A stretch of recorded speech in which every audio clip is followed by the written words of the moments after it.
Thanksgiving today and gusto ko lang mag-share about something to inspire others para wag tumigil mag-pursue para makapunta rito sa Canada or kung saang bansa nyo gustong pumunta. Oo. By the way, kakain lang pala namin ng spaghetti. Filipino spaghetti as usual pag may handaan. Kami lang naman dalawa, syempre sa yung for baby namin. Tapos may konting steak. Tapos dessert. Yun yung celebration namin for Thanksgiving para sa araw na to. So, gusto ko lang pag-usapan ngayon na kung saan ka man naroroon or kung nasa Pilipinas ka man or kung nasa ibang bansa na gustong pumunta or makarating dito sa Canada, huwag kayong titigil or huwag kayong mawawala ng pag-asa na makapunta rito sa Canada. Bakit ko nasabi yun? Kasi nga we came from, well, syempre galing kami muna sa Pilipinas and then pumunta kami sa Brunei para magtrabaho rin doon.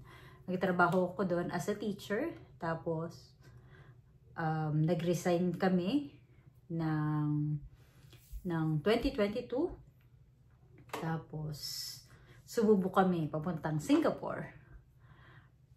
Papunta namin sa Singapore kasi nga binalak namin na instead na mag-Canada na lang, kasi nga tagal kami sa processing dito sa Canada. Ang balak sana namin is from Singapore, kung saswertihin kami, is dun kami maghanap ng trabaho. And since mas malapit siya sa Pilipinas and more or less, parang sabi ng mga kaibigan namin na nandun, pareho lang naman kasi yung sahod. Or mas mahigit pa nga doon sa Singapore kesa dito sa Canada. So nagtry kami.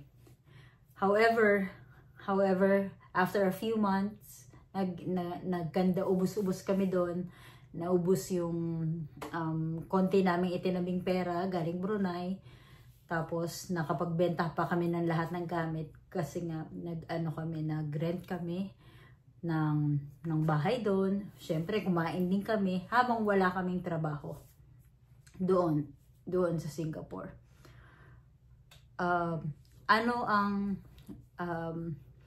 relasyon or paano ko ito maire-relate kung bakit with regard to the celebration that we're having today here in Canada, which is Thanksgiving. Thanksgiving kasi siguro kundi dahil sa Singapore, kung hindi kami pumunta sa Singapore, hindi ko siguro ipupush ulit ang Canada. Kasi dun sa Singapore, dun ko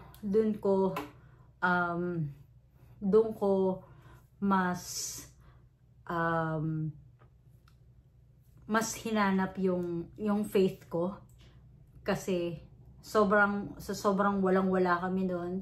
Hindi kami makahanap ng trabaho na nararapat sa amin. Pero dahil din sa Singapore, doon ko rin nalaman na hindi kami pinababayaan ng Diyos. Kasi after nun, or like a few weeks, no, not even a few weeks, like a week before kami umuwi, pabalik ng Pilipinas. Kasi nga expired ng visa namin galing Singapore. So, a week before mag-expire yung visa namin at pauwi na kami sa Pilipinas, doon ko nahanap yung employer ko dito sa Canada na magdadala pala sa amin papunta dito. Kaya kami nandito sa Canada. So, yun lang naman. Gusto ko lang naman i-share yung mga paghihirap, mga struggles na ang tawag yan, na experience namin before pa kami pumunta dito before pa kami makarating dito sa Canada. So, always count your blessings Kahit maliit pa yan, kahit ano pa yan, galing sa Diyos yan. And sabi nga nila, di ba, hindi ka naman makakarating sa pinakataas ng bundok na may napakagandang view unless madaanan mo yung hirap ng pag-akyat sa bundok na yun. So yun lang. Thank you so much for watching. Happy Thanksgiving and see you again in my next vlog. Bye.